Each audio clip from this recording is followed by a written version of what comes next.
The air in Governor Daewon Kim's office smelled like death. Not the sharp, sudden smell of violence, but the slow, creeping odor of sickness that had settled over New Haven Colony like fog. He stood at his window, looking out at the main settlement below. The streets were empty. No children playing. No workers walking to their shifts. Just silence and the occasional medical transport rushing past. Daewon pressed his hand against the cold glass. His wedding ring clicked against the window. His wife had worn a matching ring. Past tense. She had been dead for 3 weeks now. Another victim of the Red Death, that's what people called the plague. It started with red spots on the skin, then fever, then the slow shutdown of every organ in the body. The doctors could do nothing. They had no cure.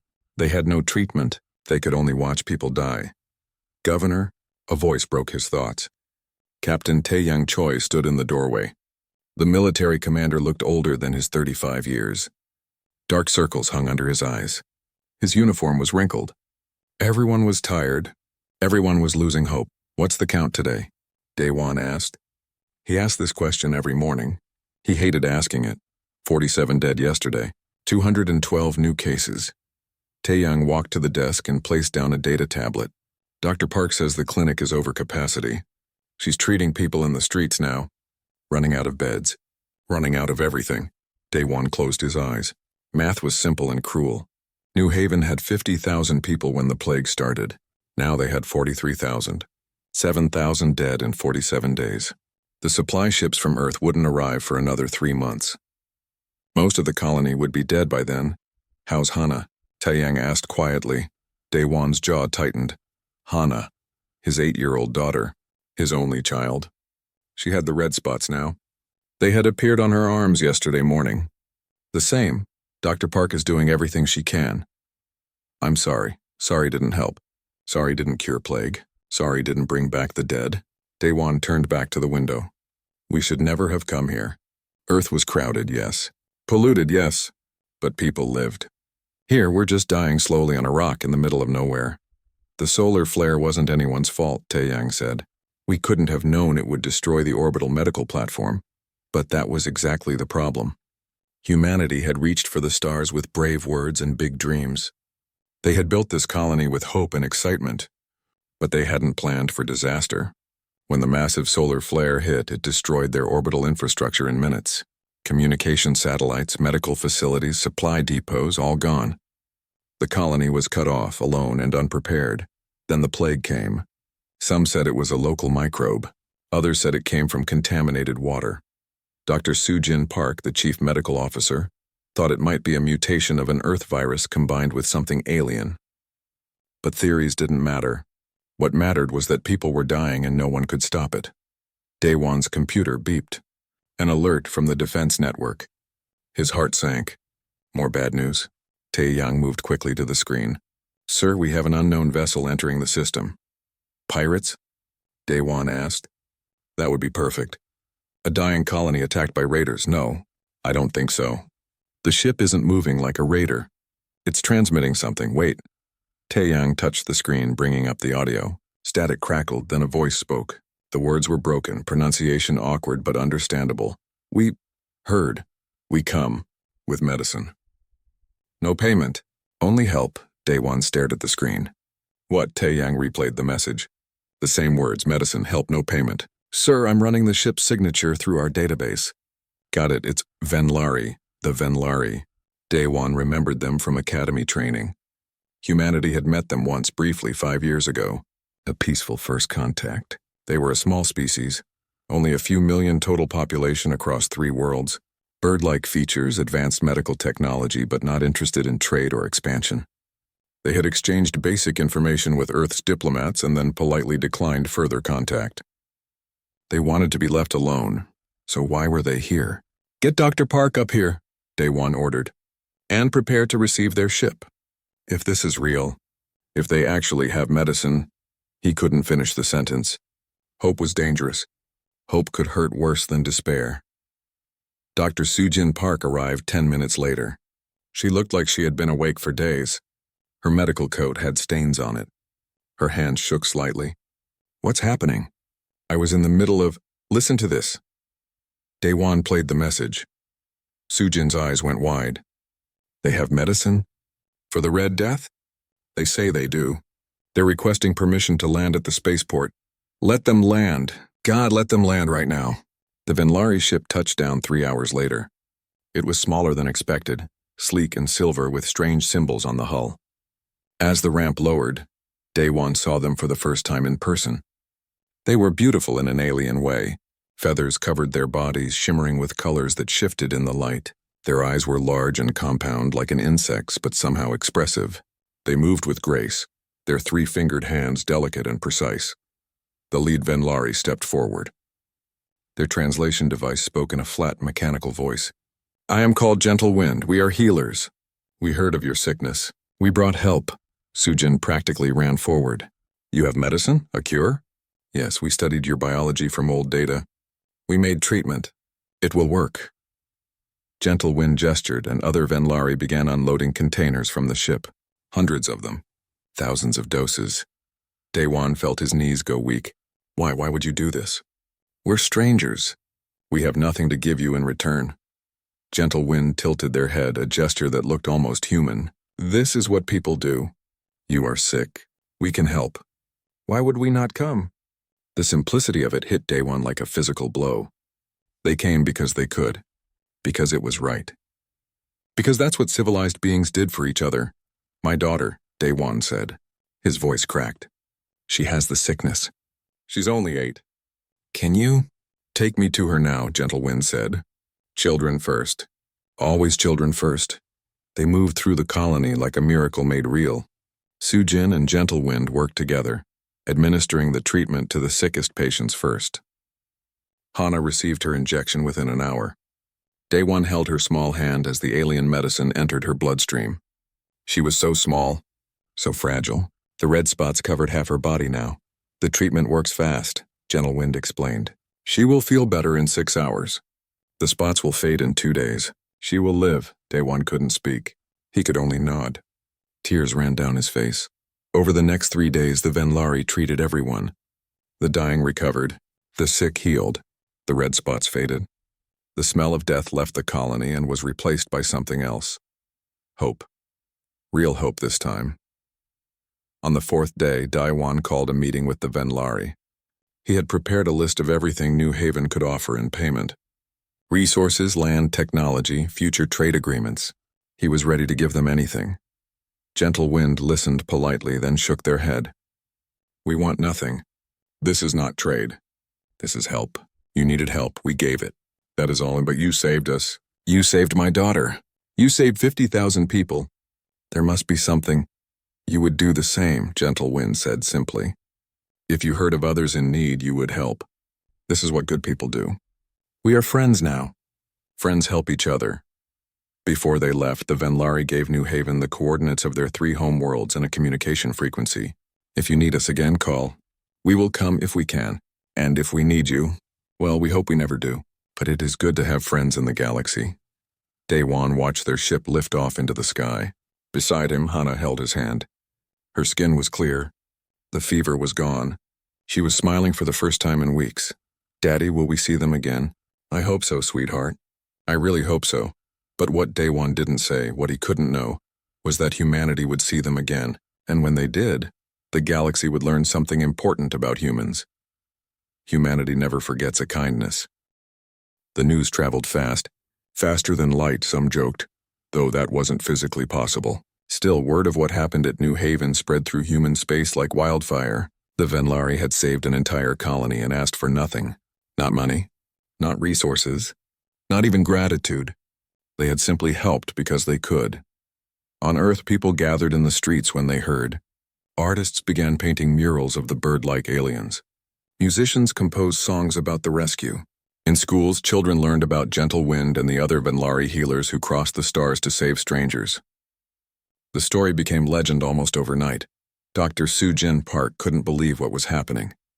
She sat in her laboratory on New Haven, now clean and organized instead of the desperate mess it had been during the plague. Her hands moved across her computer screen, reading message after message from Earth. Medical schools wanted to name buildings after the Venlari. Governments wanted to establish formal relations. Everyone wanted to say thank you. but Sujin was more interested in the medical data. During their time on New Haven, Gentle Wind had shared some of their healing techniques with her. The Venlari understood medicine in ways humanity didn't. They could synthesize drugs in hours that would take human scientists months to create. Their equipment was centuries ahead of Earth's best technology. "Dr. Park?" A voice interrupted her thoughts. She looked up to see a young intern standing in the doorway. "There's a transmission for you." From the Venlari homeworld. Sujin's heart jumped. She rushed to the communication room. On the screen, Gentle Wind's face appeared. Even through the video feed, their feathers shimmered beautifully. "Greetings, Dr. Park. I hope this message finds you well." "Gentle Wind, it's wonderful to hear from you. Everyone here is healthy now. The treatments worked perfectly. We owe you everything." The Venlari made a gesture that might have been a smile. "You owe nothing. But I am glad. I call because I hear many messages from your people.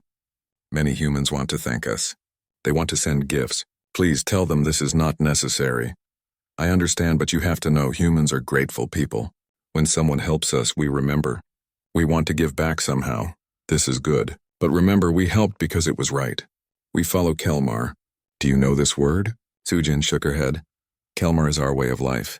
It means the duty to help those in need, no matter who they are. On our world, life is hard.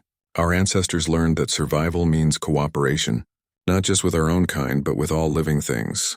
When we found others in the galaxy, we brought this teaching with us. Help when you can. Expect nothing back. This is civilization." "That's beautiful," Sujin said quietly. "I wish more species thought that way. Perhaps they will learn. Perhaps you will teach them. Humans seem kind. I believe you understand Kelmar even if you do not have a word for it." After the call ended, Sujin sat thinking. The Venlari were so small in the galaxy. Only 3 planets. A few million people. No great military. No vast empire. Just healers and farmers and teachers trying to live good lives. And they had reached across the stars to save people they didn't even know. She wrote a report about Kelmar and sent it to Earth. Within days, philosophers were debating it. Religions were comparing it to their own teachings. Politicians were discussing what it meant for human foreign policy. The Venlari had given humanity more than medicine. They had given them an idea. Meanwhile, Governor Daewon Kim faced a different challenge. His office was full of gifts. Hundreds of them. Thousands. People from across human space had sent presents for the Venlari. Art, music, food, technology. Letters from children thanking the aliens for saving their families. Everything was piled in boxes waiting to be shipped. "What do we do with all this?" Captain Taeyang Choi asked, looking at the mountain of packages. The Venlari said they don't want payment. "These aren't payment," Daewon said. "These are thank you gifts. There's a difference. We can't force them to take payment, but we can give them presents as friends. Will they accept them? I don't know. But we have to try. It's important that they know we remember what they did, that we're grateful." Daewon organized a ship to carry the gifts to the Venlari homeworld. He went himself, bringing Hana with him. She was completely recovered now, healthy and full of energy. She spent the entire journey asking questions about the Venlari. What did they eat? What games did they play? Did they have children like human children? When they arrived at the Venlari homeworld, Daewon was surprised by what he saw. The planet was beautiful but simple. No massive cities, no industrial complexes, just small towns connected by gardens and forests. The Venlari lived in harmony with their world, taking only what they needed and giving back more than they took. Gentle Wind met them at the landing pad. "Governor Kim and young Hana, I'm so happy to see you both healthy." Hana ran forward and hugged the alien's legs. Gentle Wind froze for a moment, then gently touched the girl's head with their 3-fingered hand. "You are well. This makes me glad. You saved me," Hana said. "You saved everyone." "Thank you." "You are welcome, small one." Daewon explained about the gifts. At first, Gentle Wind protested. But when they saw the children's letters, the artwork, the music composed in their honor, something changed. "These are not payment," the Venlari said slowly. "These are friendship." "Yes, exactly. You called us friends. These are what friends give each other. Not because they have to, but because they want to." Gentle Wind was quiet for a moment. Then they made a sound that the translator couldn't quite capture, something between a laugh and a song. "We have never had alien friends before. We did not know it would feel like this, warm. Good. For us too, Day-One said. You showed us something important. That there are good people in the galaxy. That kindness still exists. Over the next week, Day-One met with the Venlari leadership. They were simple people with simple government. No emperor or president. Just councils of elders who made decisions together. They welcomed humanity's friendship but were clear about their limitations. We are small, one elder explained. We have no great military, no vast resources. We cannot offer you power or wealth. We can only offer what we have, our knowledge of healing, our friendship, and our promise that if you need help, we will come if we are able. That's more than enough, Day-One said. Much more. Before leaving, Day-One arranged for regular communication between New Haven and the Venlari worlds. Trade in ideas, not just goods. Cultural exchange, shared scientific research, the beginning of a real friendship between two species. On the journey home, Hana asked her father a question. Daddy, if the Venlari ever need help, will we go? Like they came for us? Day-One looked at his daughter. She was so young, but she understood something important. She understood debt, not the kind you pay with money, but the kind you carry in your heart. Yes, he said. If they ever need us, we'll go. No matter what. Promise? I promise. Back on Earth, the story of New Haven and the Venlari became part of human culture. It was taught in schools, referenced in speeches, remembered in art and music and literature. The Venlari became famous across human space, though they didn't want fame. They just wanted to help. But something else happened too. Something the Venlari didn't see. Humanity was changing. For the first time, they had met aliens who were genuinely good, not neutral, not friendly because of trade benefits, but actually truly good. It gave humanity hope that the galaxy wasn't just a dark forest full of predators. There were others out there like the Venlari, others worth protecting, and if threats came for those others, well, humanity remembered how to deal with threats. The years passed. New Haven grew and prospered. The colony became one of humanity's most successful settlements. They built a memorial in the central square, a statue of a Venlari healer with outstretched hands giving medicine to a human child. The inscription was simple. They came when we needed them most. We will never forget. And humanity didn't forget. Every child on New Haven learned the story. Every settler remembered. The debt was recorded not just in history books, but in the hearts of 50,000 people who lived because aliens cared enough to help. 15 years later, that memory would matter more than anyone could imagine, because the Venlari would need help, and humanity would answer, not with words, not with debate, but with everything they had. Admiral Hyun-Woo Song sat in his command chair aboard the battleship Thunder of Earth, reading reports from the frontier. At 53 years old, he had spent 30 years in the Navy, working his way up from a junior officer to commander of the Third Fleet. He had seen wars and peace, disasters and triumphs, but nothing had prepared him for the message that arrived on a cold Tuesday morning. The communication officer's voice was tense. Admiral, we're receiving a transmission from the Venlari homeworld. It's strange, they're not asking for help. They're just informing us of something. Hyun-Woo felt his stomach tighten. He remembered the Venlari. Everyone in human space remembered them. Put it through. The message was audio only. The voice was familiar, gentle wind, now older, speaking through their translator. Greetings, friends of humanity. We send this message to inform you of our situation. An empire called the Krathok Dominion approaches our worlds. They are conquerors. They have destroyed many civilizations before us. We have no military capable of stopping them. In approximately 4 weeks, they will reach our first planet. There was a pause. Then Gentle Wind continued. We do not ask for help. We know you are far away. We know you have your own concerns.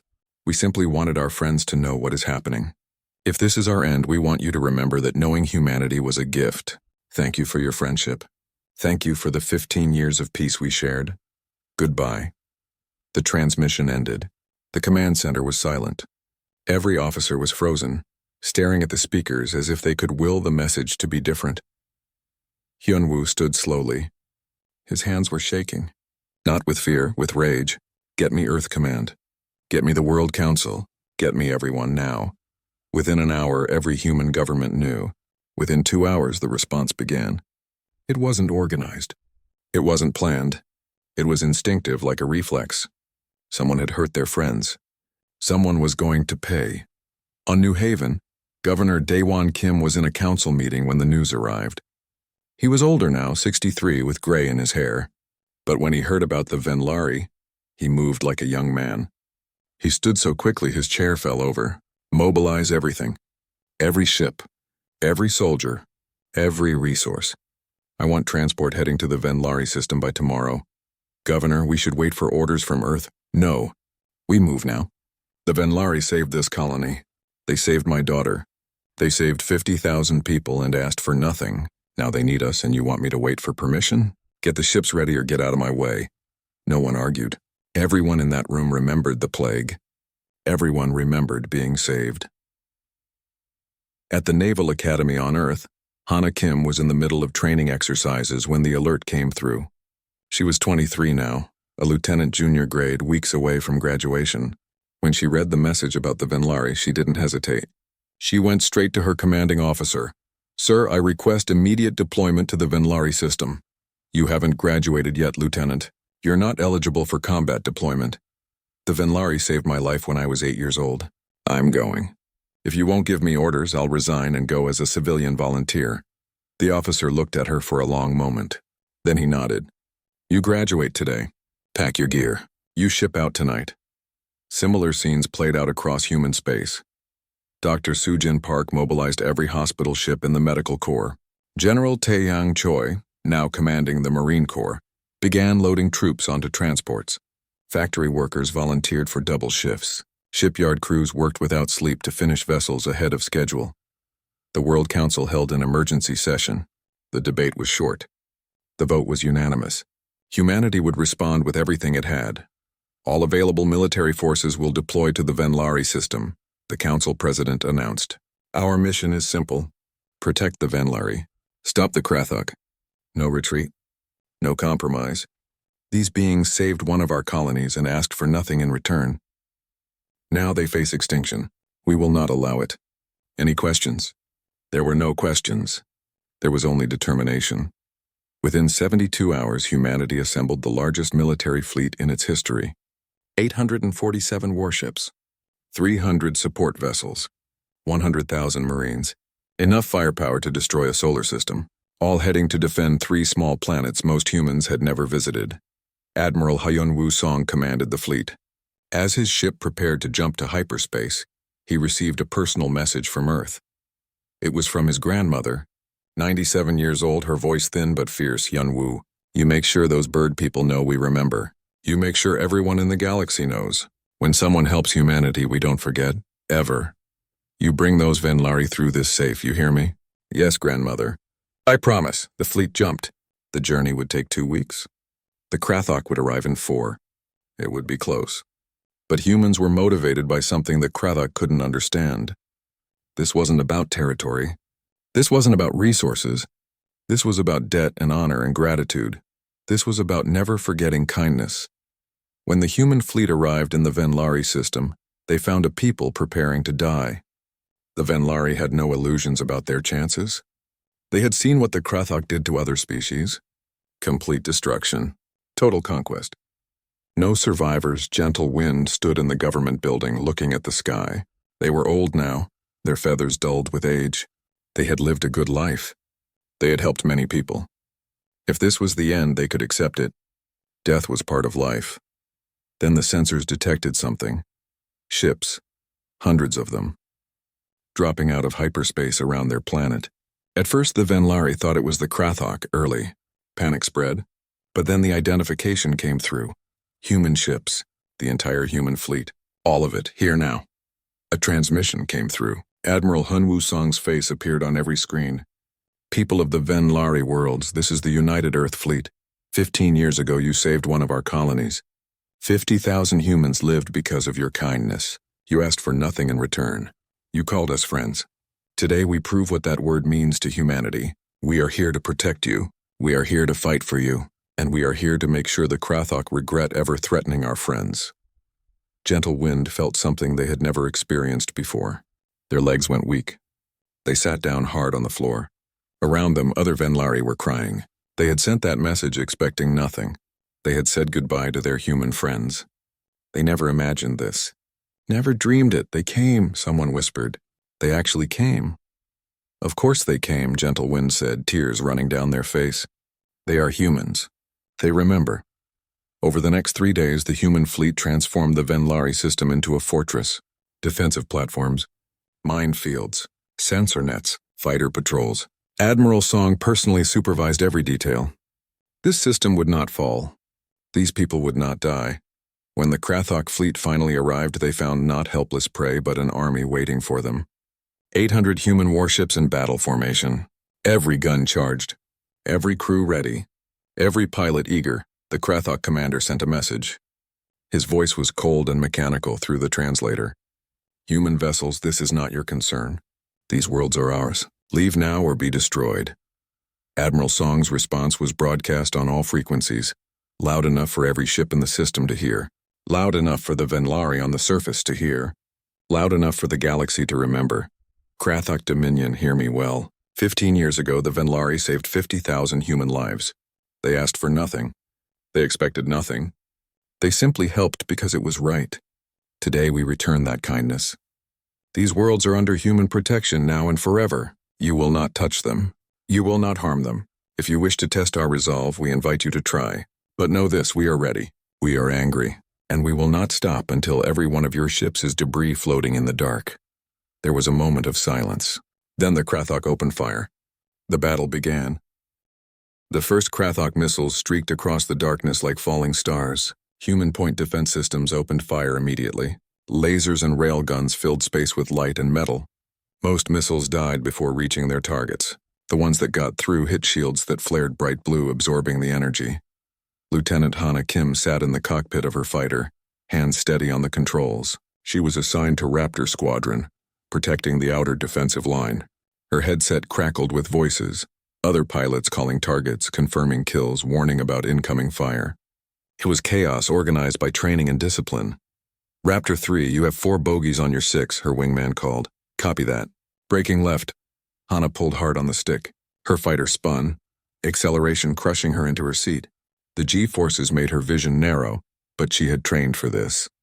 She came out of the spin facing her pursuers, 4 Krathok fighters, smaller and faster than human craft but less armored. She fired.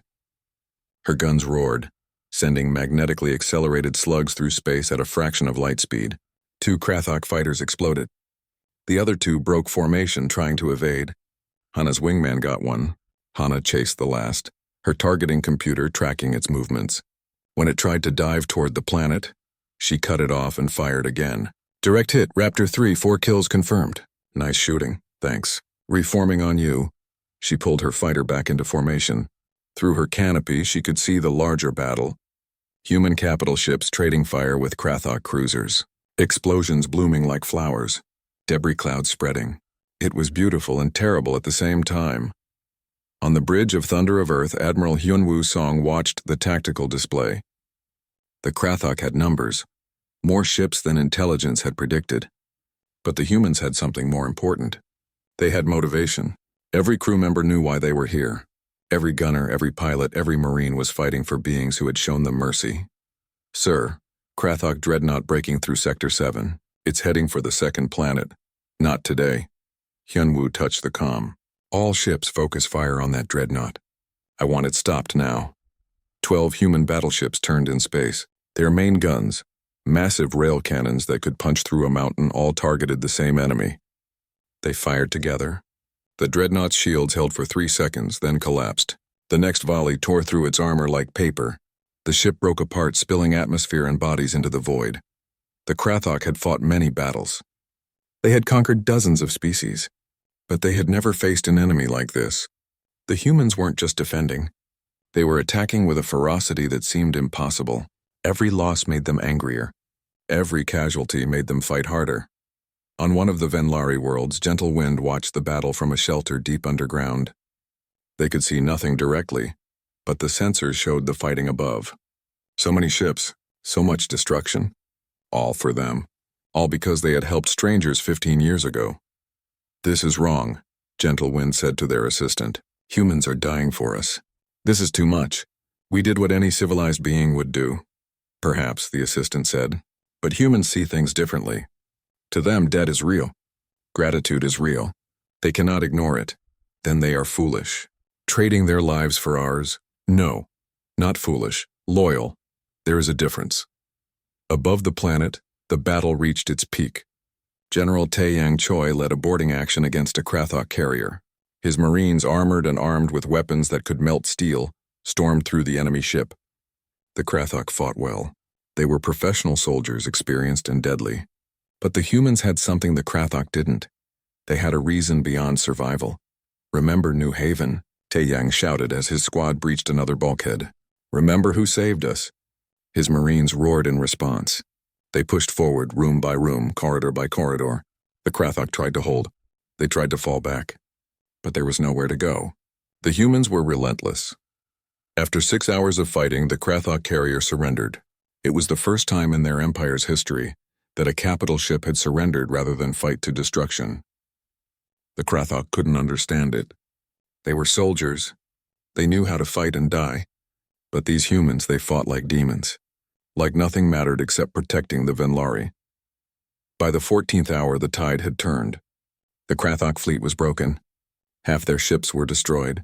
The rest were damaged and retreating. Human casualties were heavy. 23 ships lost, 2,000 crew dead. But the Venlari worlds were safe. Admiral Hyun-woo Song opened a channel to the fleeing Krathok commander. Krathok Dominion, hear this message. Record it. Share it with your empire. The Venlari are under human protection now and forever. If you approach these worlds again, we will not stop at defending them. We will come for your worlds. We will find your empire, and we will show you what happens when you threaten those we call friends. Do you understand? There was a long silence. Then, for the first time, the Krathok commander's voice held something other than cold confidence. It held fear. We understand. We will inform our government. These worlds, we will not return. Good, now run. Tell everyone you meet what happened here. Tell them that humanity remembers kindness, and we remember threats. The Krathok fleet jumped to hyperspace, leaving behind wreckage and bodies. The humans began rescue operations immediately. Every survivor was pulled from destroyed ships, human and Krathok both. Dr. Sujin Park's medical teams worked without rest, treating the wounded. They saved lives because that's what healers did, just like the Venlari had taught them. When the last casualty was evacuated, when the last fire was put out, Admiral Song sent a message to the Venlari surface. People of the Venlari worlds, you are safe. The enemy has been defeated. Your worlds are protected. We will remain here until we are certain no threat returns. Gentle Wind stood on the surface now, looking up at the human ships in orbit.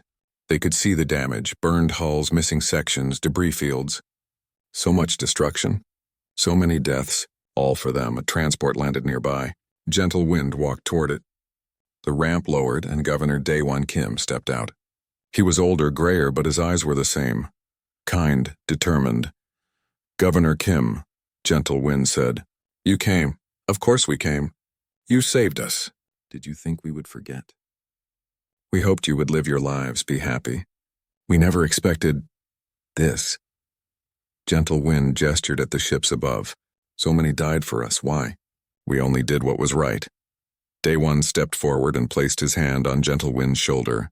You did what was right, yes. And so did we. You showed us that civilization means helping others, that kindness matters. And we learned that from you. Today we proved that humans never forget a kindness, ever.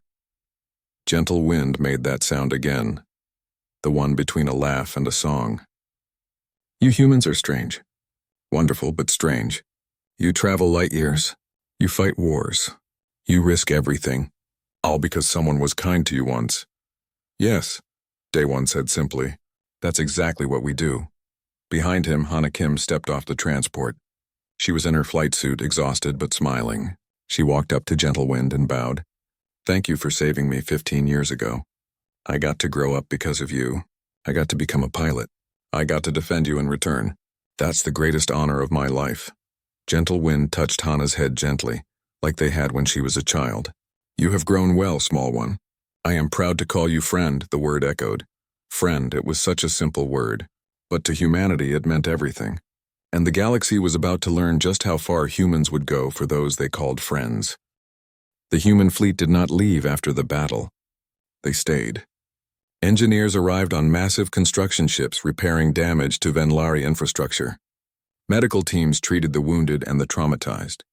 Supply vessels brought food, water, medicine, building materials, everything the Venlari needed to recover. Governor Daewon Kim walked through the streets of the Venlari capital city. The buildings were different from human architecture, organic curves instead of straight lines grown as much as built. But the damage from the battle was clear: craters from fallen debris, collapsed structures, fires that had raged while the battle happened overhead. "We will help you rebuild," Daewon told Gentle Wind. "Everything that was damaged, we will repair. Everything that was lost, we will replace. Governor, you have already done so much. You fought for us, died for us. We cannot ask for more. You're not asking. We're offering. You rebuilt New Haven's hope when we had none. Let us rebuild your homes now." The reconstruction took 3 years. Human workers lived alongside Venlari families, learning their ways, sharing meals, becoming friends. Children from both species played together, learning each other's languages. What started as disaster relief became something deeper, a real bond between two civilizations. Dr. Soo-Jin Park established a medical academy on the Venlari homeworld. Young healers from both species studied together, combining human resilience with Venlari medical knowledge. The results were remarkable. New treatments, new techniques, new understanding. Medicine advanced by decades in just a few years. "This is your gift returned," Soo-Jin told Gentle Wind during the Academy's opening ceremony. "You taught us about healing. Now we learn together." In the central square of the Venlari capital, humans built a monument. It showed a Venlari healer giving medicine to a human child, a mirror of the statue on New Haven. The inscription was in both languages. "To those who showed us that civilization means helping strangers. Humanity will never forget." But the story didn't end there. Word of what happened spread across the galaxy. The Krathok retreated completely from the region, afraid to test human resolve again. Other species heard the tale with various reactions. Some thought humans were fools. Why risk so much for aliens who couldn't offer military advantage? Why spend resources rebuilding worlds that weren't human? It made no strategic sense. Others saw opportunity. Small species, peaceful species, those who lived under the threat of larger empires. They began reaching out to humanity, not asking for protection, not offering trade deals, simply asking for friendship. They had learned something important.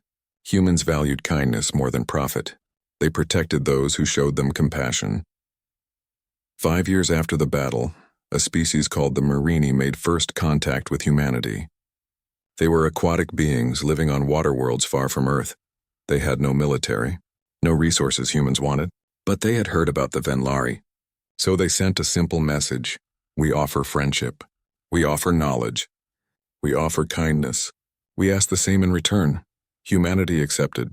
A year later, when a plague struck one of the Marini worlds, humans arrived with medicine and doctors. The Marini were shocked. "We have given you nothing of value," they said. "You offered friendship," the human ambassador replied. "That has value beyond measure." The pattern repeated. More species joined what became known as the Covenant of Kelmar, named for the Venlari philosophy. It wasn't an empire. It wasn't a federation. It was something new. An alliance based on mutual compassion instead of mutual benefit. Species who helped each other found themselves under human protection. Species who preyed on the weak found themselves facing human anger. The galaxy struggled to understand it. Predatory empires watched nervously as their potential prey joined the Covenant. But they didn't attack. The memory of what happened to the Krathok was too fresh. Humans fought differently than other species. They fought with emotions, with loyalty, with an intensity that made victory too costly. 20 years after the battle, Governor Daewon Kim stood on New Haven again. He was old now, 83, his hair completely white. But his mind was sharp. Beside him stood Hana, now 43, an admiral in her own right, commanding a fleet that patrolled Covenant space. They watched a Venlari medical ship land. It carried young healers being trained in Dr. Park's academy. The old doctor had retired 3 years ago, but her legacy continued. The academy produced the best medical professionals in the galaxy, human, Venlari, and others, all learning together. "Do you ever regret it, Father?" Hana asked. "We risked everything for the Venlari. We could have lost." Daewon looked at his daughter. She lived because aliens showed mercy. She thrived because strangers cared. How could he regret that? Never, not for a second. They saved you. They saved all of us. We did the only thing humans could do. We remembered. We honored that memory. And look what happened. He gestured at the sky. Up there, dozens of species lived in peace under the Covenant. Humans, Venlari, Marini, and others. Different biologies. Different cultures. Different beliefs. But united by a simple idea. Help when you can. Protect those who need it. Remember kindness. We changed the galaxy, Hana said quietly. All because the Venlari helped us when we needed it. No, Day-One corrected. All because we remembered. That's the key. Anyone can be kind once, but remembering kindness, honoring it, protecting those who showed it, that's what makes us human. That's what changed everything. On the Venlari homeworld, Gentle Wind was dying. They were ancient now, far beyond the normal lifespan of their species. But they had lived long enough to see what their simple act of kindness had created. The Covenant, the Alliance, the new era of galactic civilization. Day-One made the journey to say goodbye. He sat beside Gentle Wind's bed, holding their delicate hand. Thank you, he said, for everything. For saving us. For teaching us. For showing us what civilization really means. Gentle Wind's voice was weak but clear. We only did what was right. You did the rest. You remembered. You honored the memory. You proved that kindness has power. That it can reshape planets. Reshape civilizations. Reshape the galaxy itself. Rest now, old friend. You have earned it. One question before I go, Gentle Wind whispered. Would you truly have done it, if the Krathok had not retreated? Would you have followed them? Attacked their worlds? Day-One didn't hesitate. Yes, without question. Without doubt. You saved my daughter. You saved my people. If anyone threatened you, we would have burned their empire to ash. That's what it means to be human. We never forget kindness. And we never forgive threats against those we love. Gentle Wind made that sound one last time, the laugh song. Wonderful and strange. Humans are wonderful and strange. They died peacefully an hour later, surrounded by friends from a dozen species. Their funeral was attended by representatives from across the Covenant. Humans wept openly. So did Venlari. So did others. They all understood what had been lost. A healer, a teacher, a friend. But Gentle Wind's legacy lived on. Every child in the Covenant learned their story. Every school taught about Kelmar. Every hospital remembered the healer who started it all by choosing to help strangers in need. In the years that followed, the Covenant grew. Not through conquest, not through force, but through the simple act of kindness creating loyalty. Each species that joined brought their own gifts, their own knowledge, their own culture, and all were protected by humanity's promise. A promise that had been proven true. We remember kindness. We honor those who show it. We protect them with everything we have. That was humanity's gift to the galaxy. The predatory empires watched and learned. The Krathok spread the story as a warning. Other conquering species heard it and reconsidered their targets. It became known across the galaxy. If you want to avoid humanity's wrath, leave the Covenant species alone. If you want humanity's friendship, show kindness to those in need. It was a simple rule, but it changed everything. 50 years after the battle, historians studied what happened. They tried to understand why one small act of kindness had such massive consequences. They wrote papers and books. They debated theories. But the answer was simpler than they thought. Humanity never forgot. When someone showed them compassion, they remembered forever. And when they remembered, they responded with overwhelming force and loyalty. Not because they expected reward. Not because they calculated benefit, but because that's what good people did. That's what civilization meant. That's what friendship required. The Venlari had saved 50,000 humans and created a legend. They had shown kindness and received eternal friendship. They had given medicine and gained protectors who would cross the galaxy to defend them. In the end, Gentle Wind had been right. Kindness did have power. More power than weapons. More power than empires. More power than anyone had imagined. Because kindness, when remembered and honored, could literally reshape planets, reshape civilizations, reshape the galaxy itself, and humanity never forgot that lesson. They taught it to their children. They lived it in their actions. They proved it in their wars and their peace. Mankind never forgets a kindness, and their response can reshape planets. That was the truth the galaxy learned. That was the legacy of New Haven. That was the promise of the Covenant. That was what it meant to be human, to remember, to honor, to protect, to love forever.